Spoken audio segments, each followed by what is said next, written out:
One of the focuses yesterday's discussion of policy was on architecture or hardware. How are we going to get there? And my take, having listened to them, was that it's a really daunting task. There are really a lot of unknowns between here and there, from propulsion to life support, even prosaic things like how do you deal with dust? And those are real issues. And my hat goes off to anybody who's working on it. What I'm going to talk about is a slightly different problem today, and I'm a political scientist by trade. So hardware to me is endlessly fascinating. But what's also really interesting is the organizational structure. How do people learn how to work together? And I think it's sort of encapsulated in Wernher von Braun saying, sure, we have to deal with gravity. Gravity is important. But what about the paperwork? What about the politics of things? And in particular, I'm riffing, and my title is, the talk is from Carl Sagan's book, Should We Go to Mars Together? What does it matter? What difference does it make, whether it's one nation or many nations? What does cooperation mean? Not just whose flags are on the side, or who gets to command, or who steps on Mars first. It's about the agencies that will be forced to work together towards a common goal. How does that structure shape the particulars?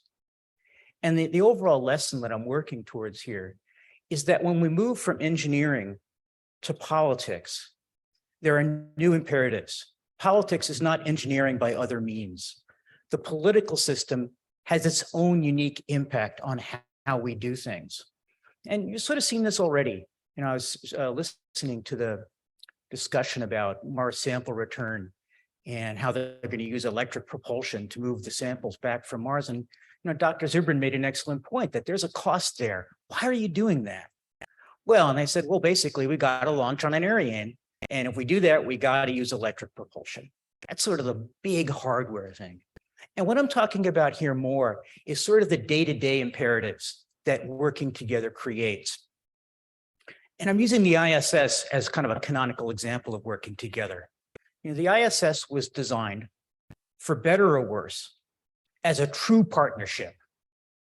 In the MOU that they signed to establish the station, they talk about the doctrine of one station, one crew, that this was about a true partnership of equals, not a hierarchy.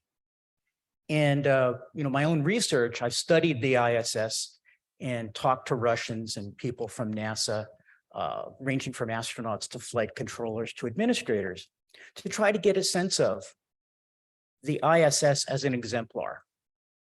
If we're going to go to Mars together, truly together, as the ISS experience suggests, what does that mean? What do we have to watch out for? What are the lessons learned of the ISS for international cooperation? Now, I'll say on the outset that we are talking about this at a special time. I think it's pretty clear that under current circumstances, given Russia's invasion of Ukraine, the war crimes that are being committed there, we are not going to be working with Russia in anything beyond the bare necessities for a good long time. But the problem of cooperation, what does it mean to work together, and what do you have to give up to work together? That problem is much larger and was omnipresent even before February of 2022. So why work together? Why should we take on partners to go to Mars? Well, one answer is obvious. You send the best people. There's an easy intuition that expanding the pool gets you a better crew. And I think one of the interesting things I learned talking to astronauts was the respect they had for their Russian colleagues, not just as repairmen who can keep things operating under trying circumstances, but as pilots, as EVA specialists. And I think the line I got listening yesterday to a NASA flight surgeon, Doug Hamilton, who's at this conference, was he talked about the respect for operational, knowing how to do things, knowing how to get here from there, not the broad philosophical approaches or architecture, but the idea that Russians were exceedingly practical people. They're people you want to have around. They have a deep sense of how to execute a long-term mission. So you want to send the best people. You want to send the best hardware. If you take a look at how the ISS operates day to day, basic distinction. The US hardware is more capable, the Russian hardware is more robust. The US hardware was built with return and refurbishment in mind. Russian hardware was designed to be worked on in the field. The choice is not always obvious. There are plenty of situations, if you look at the ISS experience, where the US has saved the Russians or the Russians have saved us. But certainly by working together, you get combined different kinds of expertise and you get a better thing to go to Mars in. Why else? A commitment device. This is a picture of Clinton and Yeltsin signing the agreements that led to the ISS program. And in the simple intuition, and we heard this yesterday, was that international means that we aren't going to back out. And we're not going to back out because we don't want to renege on our partners. And speaking as a political scientist, I think the answer there is maybe. You know, the ISS endured many test votes in Congress where it barely squeaked through.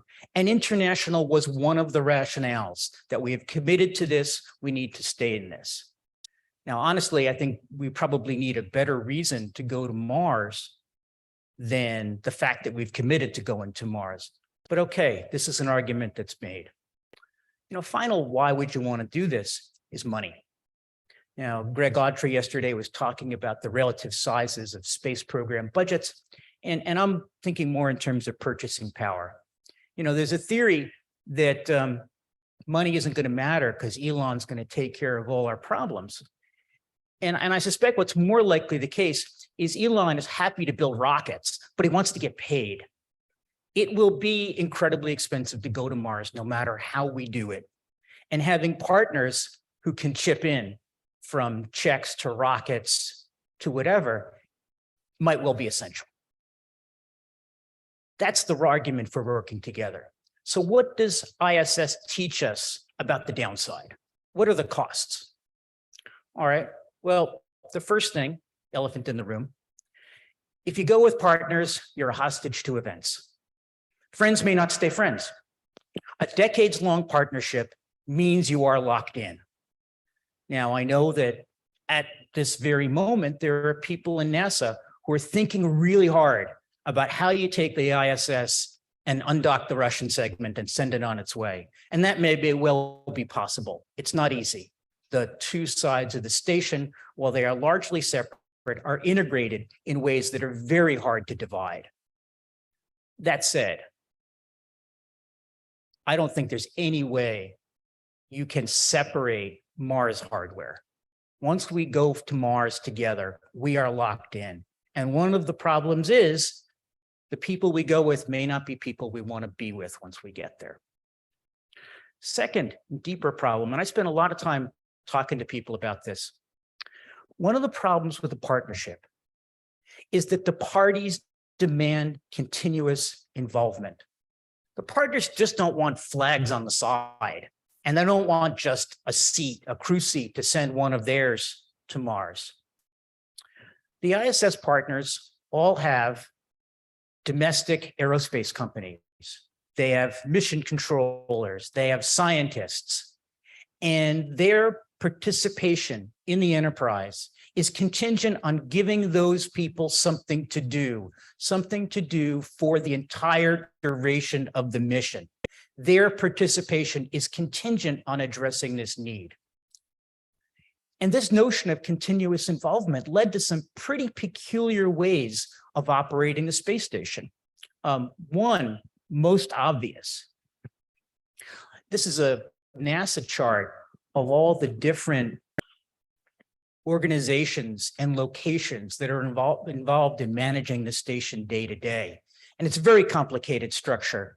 It's a management structure that makes no sense except in terms of satisfying the political imperative. Let me give you an example. The station day, when does the crew wake up? Station day begins at about midnight Houston time. And that means that the A team of station flight controllers are working the graveyard shift as a matter of routine. And they've been doing that for 20 years. And I've talked to them, and it's an insane twist on their lives. Why do we do this? Well, the fact is that the way Roscosmos organizes its mission control, the specialists, the people who really know what's going on, work business hours. And they kind of have to work business hours because a lot of them don't have cars. They use public transit. You can't have them coming in at odd hours. So what NASA conceded 20 odd years ago was that they would allow Russia to bring its A-team in during their day shift, and NASA would adapt. And that means mission control at Houston is most active in the middle of the night. So if you have a partnership, you're going to have all of these practical problems like time zones and language issues. Where are we going to have the core of station operations? And the answer is spread out everywhere. And that has been an incredible hardship and incredibly expensive for NASA. So a second problem, conflicting engineering judgments. I'm talking to NASA flight controllers. One of the really interesting stories, sets of stories they would tell is about learning they were not always right. That even if they'd thought very hard about a problem, other people could arrive at a different answer. This is a picture of a Progress docking in 2013. And the reason why there's this picture is one of the cruise antennas is not deployed. It's still stuck in next to the docking ring.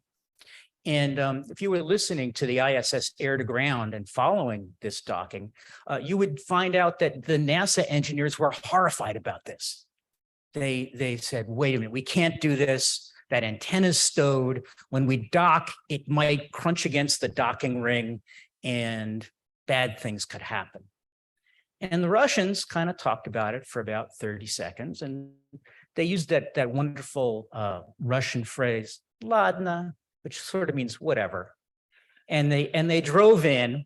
And the best part is that the Russian crew reports crunching sounds as the docking hooks engage.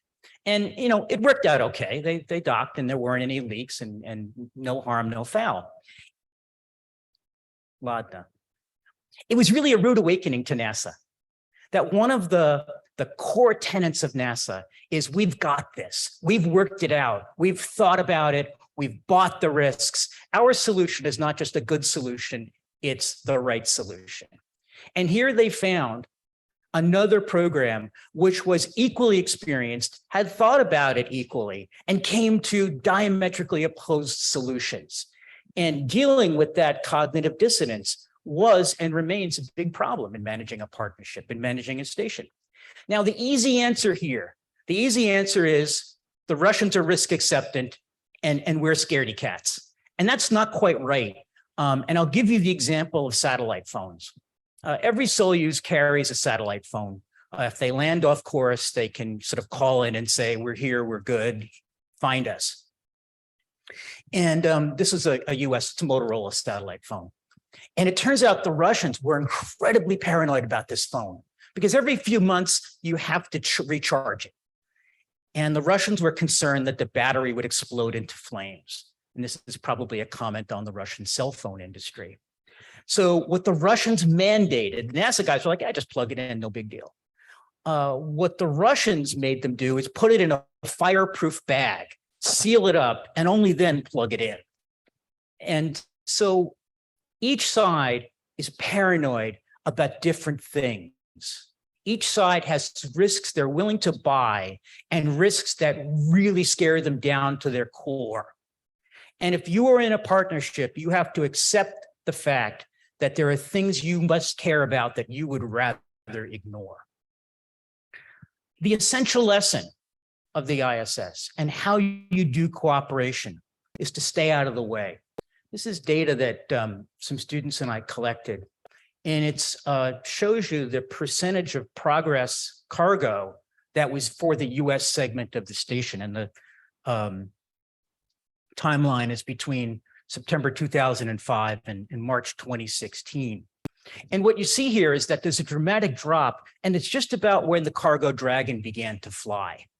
Cargo Dragon and Cygnus now carry virtually all of the cargo for the US segment. Now, why would you do this? Because if you think about differential reliability, and we would like to put some of our cargo on the Progress and have them put some of theirs on our ships, so that if a ship doesn't make it up to station, you have enough supplies. Well, the problem is, if we're going to put cargo on the Progress, it has to fit Russian standards. And here again, the Russians don't stuff everything in. They have their own ways of attaching cargo to the structure. You have to get the cargo to Baikonur. It turns out that putting all of that together is really hard. And the easy answer is the Russians launched their cargo, we launched our cargo. And there's a very little amount of stuff that each side flies to the other, mostly last minute load stuff. And it's really quite light. It's really inconsequential. But this insight about Progress cargo is generic. A partnership is hard. Learning to work together is hard. The easiest way to cooperate is to stay out of the way. Don't work together, except when you really have to. And the interesting thing is that if you look at the literature on joint ventures, and this is a quote from a fairly well-known business book called Up the Organization, so joint ventures are almost always bad. Joint ventures are likely joint failures. And that's because cooperation's not easy, cooperation's not automatic. And the amazing thing about station, and this is what I came to after following NASA engineers in Russia for a year. The amazing thing about ISS is that a bunch of engineers and flight controllers who are used to working in a very strict hierarchy where people know their place and know the chain of command, found a way to make an impossible management structure work, where they had to not only worry about their bosses and their official job description, they had to worry about these Russians on the other side who wanted very different things and were not in their management structure. They had to be negotiated with rather than ordered around. So if those are the constraints, if partnership is hard, what do we do? Well, it may be that NASA's learned this lesson. I will point out to you, here's a picture of SpaceX lander on the moon, and there's only one flag on the lander. Artemis is very much a hierarchy, not a partnership of equals. NASA is emphatically in charge. Now, I know there are the Artemis Accords, but the Artemis Accords provide remarkably little insight to how we're going to fly these missions. If you look at what NASA is planning to do and how they're planning to do it, it is not a partnership anymore. Other people are free to sign on, they're free to send checks, and we'll fly their astronauts. But NASA's going to fly it largely as a NASA with others operation, not as a partnership of equals. But you know, Mars is not the moon. And an international cooperation may be a political imperative or a practical necessity.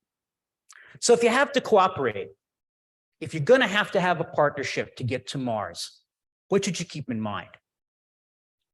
Okay, the first thing that my work suggests is that the principals need an enduring role. They're not going to want to just send a check and get a seat. Their participation can't be transitory. It has to continue throughout the mission to give their experts something to do, to build the hardware, to train the astronauts, to manage the systems. And this is a picture of the second service module for Orion. And I think people who look at this approach of having ESA build the Orion service module, and say this approach is inefficient, that it costs a lot more, that the hassles of moving this hardware around are not trivial. I think they're totally right. They're missing the point. These sort of arrangements are not about optimizing the engineering. They are about optimizing the politics. And in this case, keeping ESA on board for station requires that we give them something to do. It requires that we assign a task to their aerospace industry, even though that decision probably creates more problems than it solves. Second thing, hatches divide responsibilities. The ISS lesson is that operational responsibilities need to end at module interfaces. You know, it's said that the ISS design was a hack job, that it was splicing together what was available, the Soviet Mir-2 and an American design that was largely over budget and delayed. And that's right. But what it was a physical commitment to a different way of doing business, dividing responsibilities. The Russians have their side, we have our side. Solved a lot of problems on the ISS. It was probably the only way to do a true partnership. Third thing, agree to disagree. This is a screenshot of the Bianco module docking with the ISS last summer. And if you might recall, that sent the ISS structure on a merry 360-degree turn and raised concerns about structural damage. This intuition that NASA had that disagreements needed to be talked out, that technical interface meetings, splinters, working groups were the way to resolve differences. You are not going to resolve differences. The Russians were going to dock that module because they were convinced that was the right thing to do. And the fact that NASA thought it was a bad idea wasn't really relevant. They were going to do what they do. Now we look, by the way, as non-optimal to them as they do to us. You know, we might say, hey, wait a minute, you docked this thing with dodgy software, virtually no fuel, and an interface system that was never tested. And they say, sure, that's right. And your ammonia cooling system, if it ever springs a leak, is going to render the station non-habitable. We're both right. We have to agree to disagree if we're going to work together. So here's the lesson. Politics matters. We, and I'll put myself in this, like to reduce going to Mars as an engineering problem. Define the variables, do the trades, optimize. And I agree, it is an optimization problem, and it's a hellish optimization problem. But there are more variables than engineers typically think about. Optimization for engineering and politics is going to look very different than a purely engineering approach would suggest. And I'd be happy to take any questions people have.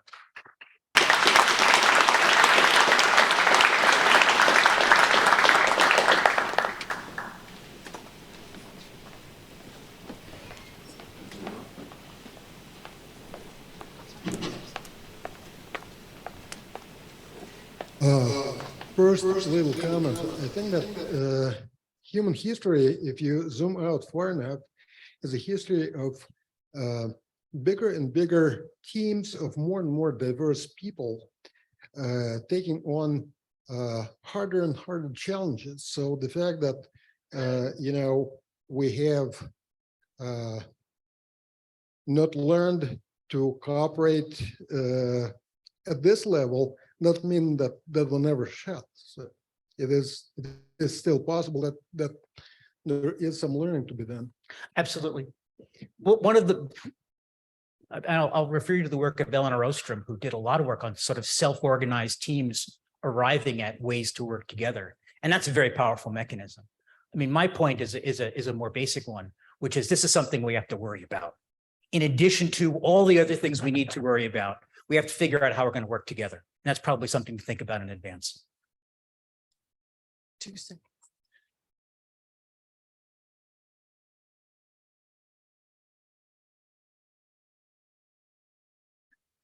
Hi, I'm a great admirer of the ISS, and when it's all ended, I mean, it's not literally attached to Earth, but very figuratively attached to Earth, and all the agreements and partnerships have to work for people to live there and work there.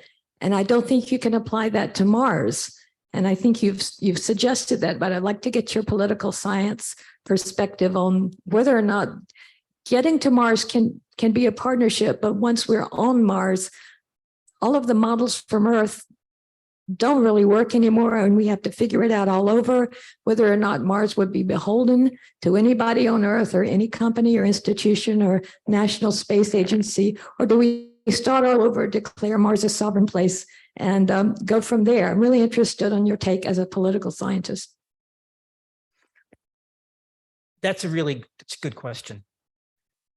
I would go to, again, the work of Ostrom, which talks about how the governance of small groups, self-governance, is a really effective mechanism. And it works best when you have small groups who are utterly dependent on each other and isolated from everywhere else, which is what Mars looks like to a first approximation.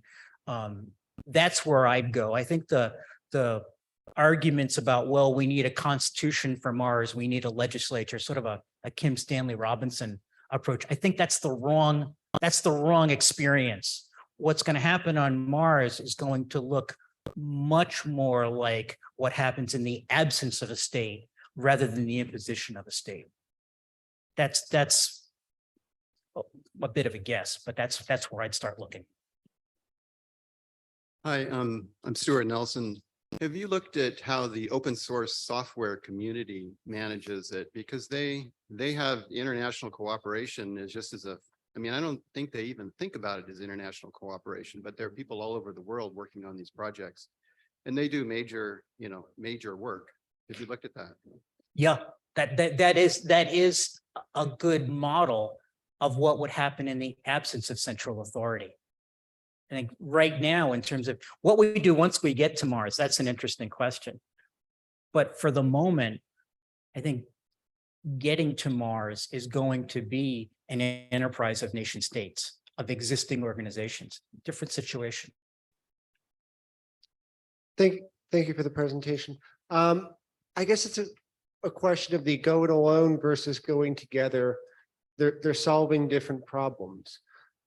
If your problem is building another space station that has longevity of political support, the ISS model has kept it going for over 20 years. Maybe when you look at a project like Apollo or Artemis, where it's very, very much focused, on Apollo, on how do we get there? We don't know. We've spent 15 minutes in space, but even returning with Artemis, where there's much more of a technical challenge, a budget challenge, you see the more go alone approach. Thinking of the technical and challenges of going to Mars and establishing bases there, how do you weigh the go alone, go fast versus the take way longer and more expensive, but have a longer political commitment trade-off between those two?